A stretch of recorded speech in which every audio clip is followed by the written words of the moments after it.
Iran पर आखिरकार हमला हो गया एक बार फिर से। हमने 48 घंटे पहले आपको बता दिया था कि ईरान पर हमला होगा।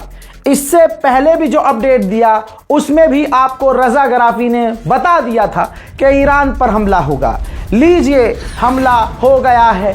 ईरान पर हमले के ये चंद मंजर है दोस्तों। ईरान के कश्फ आइलैंड पर हमला हुआ, ईरान के सिरिक के इलाके में हमला हुआ, ईरान के शहीद बश्ती और कलंतरी डॉक के पास हमला हुआ, ईरान के चाबहार के सिटी और बुशहर पर हमला हुआ, ईरान के हॉर्मूज में सेंट्रल कमांड पर हमला हुआ, ईरान के जस्क के इलाके में JAS के जस्क के इलाके में हमला अमेरिका ने किया।